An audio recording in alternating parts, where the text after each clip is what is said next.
जरा सोचिए, पूजा की जगह कोई मेल होता, कोई लड़का होता, उसके साथ इस तरह की स्थिति बनती। पूजा सीधे आपके पास आते हुए सबसे ज्यादा भयावह डरावना क्या रहा बीती रात? देखिए, एक आप खड़े हैं इतने बिजी एरिया में जहां पे आता जाता ट्रैफिक है और एक बाइकर आके रुकता है, बोलता है चलेगी क्या। मैंने ज्यादा बातचीत उससे आगे नहीं बढ़ाई, मैंने उसको बोल दिया मुझे नहीं जाना है। अगर जब मैंने आपको बोल दिया आपको नहीं जाना है तो आप क्यों रुके हैं वहां? आप क्यों अपना फोन स्क्रॉल करके मुझे कोनी नजर से देख रहे हैं? आप निकल जाइए। आप रुके रहे वहां पे। फिर एक ऑटो वाला सवारी के साथ बैठे बोलते नहीं नहीं हम एडजस्ट कर लेंगे, आप बैठ जाइए।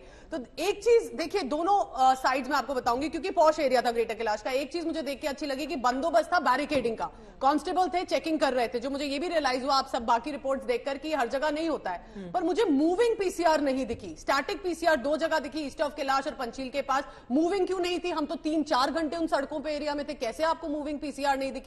और तीसरा था जो हम बात यहां सब समझते हैं, एक चीज थी ऑटो बहुत रुके, पर उस ऑटो में किसकी क्या इंटेंशन है ये आप कैसे पता लगाएंगे? क्योंकि आपको टोन पे वो डाउट हो जाता है। लेकिन दोनों ही स्थितियां बन सकती है ना। कई बार ऑटो वाले आपकी मदद के लिए या फिर वो पैसे कमाने के लिए वो पुश करते हैं। और चित्रा ऐसे ऑटो बहुत, मेरे को एक चीज ये भी अच्छी लगी कि चाहे बसें नहीं दिखी लेकिन अकेली लड़की अगर मुझे ऑटो लेना था तो बहुत ऑटो रिक्शास दिखे। अब वो सेफ्टी वाला जो एस्पेक्ट था, शायद वो जो बूढ़े ऑटो ड्राइवर थे उनके साथ में बैठ जाते। जो ऑटो वाले रुके उनकी नीयत क्या लगी? वो ठीक था, उनके साथ अगर लड़कियां निकले जाएं तो सेफ महसूस करेंगे। मुझे कम से कम 7-8 ऑटो रुके। तो उसमें मुझे बातों से पता लग गया, जो थोड़े से एजेड थे उन्होंने आराम से पूछा आप कहीं जाना चाहती हैं, आपको छोड़ दें, आप अकेले खड़ी हैं।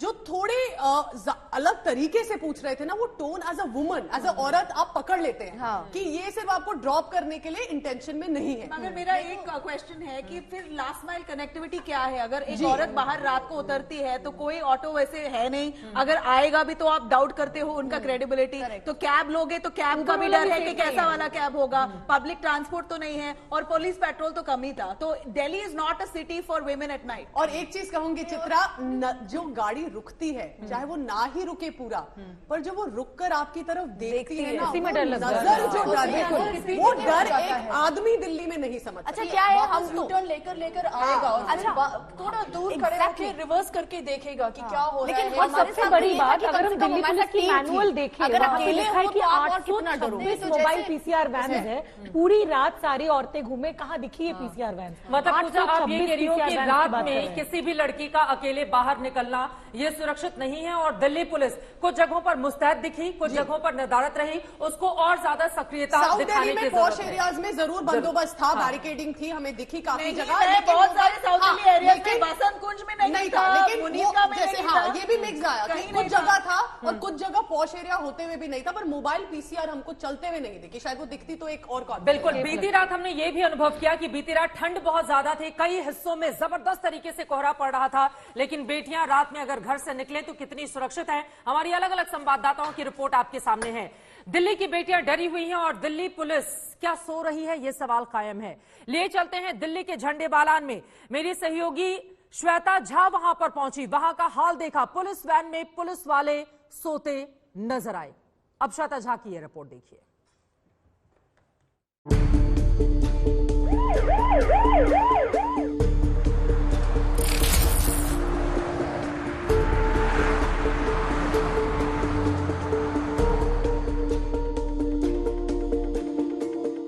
दिल्ली की बेटियों को डर लग रहा है और पुलिस खर्राटे ले रही है। दिल्ली में पुलिस की मुस्तैदी का जायजा लेने के लिए आज तक पहुंचा राजधानी के मशहूर झंडेवालान मंदिर। वहां सुरक्षा के नाम पर हमने जो कुछ देखा वो हैरान करने वाला था। देखिए यहाँ पर दिल्ली पुलिस की गाड़ी भी है। जरा हम देखेंगे कि लोग सो रहे हैं या जगे भी हुए हैं। जरा हमारे कैमरामैन मदन जी को हम कहेंगे आगे जाकर के देखें कि पुलिस वाले देखिए ये सोते हुए नजर आ रहे हैं। 2 लोग हैं, दोनों ही सो रहे हैं और इस तरह से सुरक्षा हो रही है यहाँ पर इन लोगों की। तो ये दोनों पुलिस वाले आराम से यहाँ पर सो रहे हैं और आप अंदाजा लगाइए कि अभी यहाँ मैं आई हूँ और मैं सीधे अंदर जा रही हूँ, अंदर की तरफ जा रही हूँ। हालांकि वहां मुझे एक गार्ड नजर आ रहा है जो खड़ा है और विजिलेंट है, शायद वो मुझे रोके अंदर जाने से। लेकिन यहाँ से आसानी से कोई भी अंदर तक, जहाँ पर बैरिकेटिंग है और जहाँ पे ये गार्ड खड़ा है, वहां पर जा सकता है। एम्प्लॉई मंदिर का कर्मचारी हूँ। अच्छा, तो ये आपकी नाइट ड्यूटी है यहाँ पे? तो ये बताइए, यहाँ हमने देखा कि एक पीसीआर वैन यहाँ पर लगी हुई है, लेकिन दोनों ही पुलिस वाले सो रहे हैं। लगी नहीं जाएगी, अभी कॉल आएगी तो उठ जाएंगे वो। लेकिन बात ये है कि जैसे नहीं सोना चाहिए। जब पुलिस सो रही हो तो लोगों को डर तो लगेगा ही। झंडेवाला हनुमान मूर्ति के पास बस का इंतजार करते समय 2 लोग नजर आए। सुनिए सुरक्षा को लेकर क्या कह रही है महिला। डर लग रहा है? लग रहा था, मतलब अभी तक तो यहाँ पे 1-2 गाड़ियाँ मतलब आ रही थी तो पूछ रहे थे थोड़ा, तो इसीलिए लग रहा था डर। तो गाड़ियों से किसी ने कुछ पूछा क्या? कोई गाड़ी रुकी भी? ड्रॉप करने के लिए क्या हम आपको कहीं ड्रॉप कर दें? तो इस तरीके से पूछा खाली, बाकी कुछ नहीं था। लाइक टैक्सी नंबर गाड़ियाँ क्या पूछ रहे थे? कि आपको कहीं जाना है तो हम लोग ड्रॉप कर देते हैं, लाइक ओला उबर वाले काइंड ऑफ। झंडेवालान से बिल्कुल सटा है करोल बाग। दिल्ली सो रही है लेकिन करोल बाग का ये इलाका बिल्कुल जगा हुआ है। यहाँ पर कई बार ये इश्यूज हो जाते हैं कि लोग बाहर से ड्रिंक करने के लिए यहाँ आते हैं और यहाँ पर बैठकर वो ड्रिंक करना चाहते हैं, या फिर कई बार ऐसी स्थिति हो जाती है कि बहस करने लग जाते हैं स्टाफ से।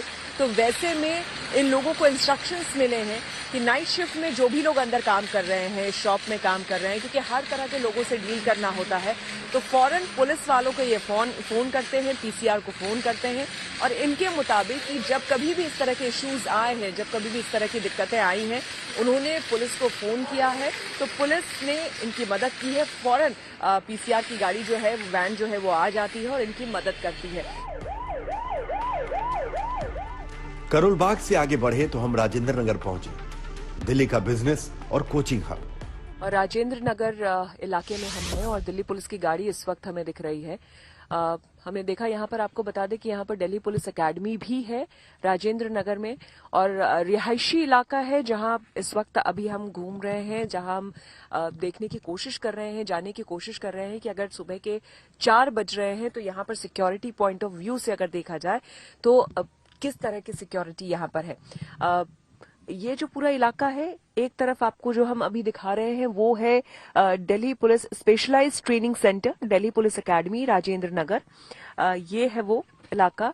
सुबह के 4 बज चुके हैं और यहाँ पर हम देख रहे हैं, अगर राजेंद्र नगर की बात करें तो अभी थोड़ी ही देर में, यानी कि 15 मिनट के अंतराल में हमें 2 पीसीआर की गाड़ियां यहाँ पर मिल गई और हमने देखा कि ये पूरा इलाका कहीं ना कहीं जो है पुलिस की मूवमेंट यहाँ हमें ज्यादा देखने को मिली कंपैरेटिव जो बाकी 2 जगह मैं गई थी। करोल बाग की बात करें, अगर वहां भी हमें कम वहां पुलिस की गाड़ियां देखने को मिली, मुश्किल मुझे लगता है कि 1 घंटे में हमें 1 गाड़ी वहां पर मिली। और अगर हम बात करें झंडेवालान की, तो झंडेवालान में हमें एक भी पुलिस की गाड़ी, एक भी पीसीआर वैन वहां पर हमें नहीं देखने को मिली। इनफैक्ट वहां पर हमें कुछ ऐसी जगह देखने को मिली जहां पे बस स्टॉप था लेकिन वहां पे बिल्कुल लाइटिंग नहीं थी, लोग अंधेरे में खड़े थे, कुछ भी हो सकता था। तो तमाम तरह के सवाल एक बार फिर से अब सामने आने लगे हैं और लोग जानना चाहते हैं कि अगर दिल्ली में इस तरह की घटनाएं हो रही हैं, यानी कि देश की राजधानी में अगर इस तरह की घटनाएं हो रही हैं, तो बाकी जगह कितने सुरक्षित हैं। कैमरामैन मदन प्रसाद के साथ श्वेता झा, आज तक।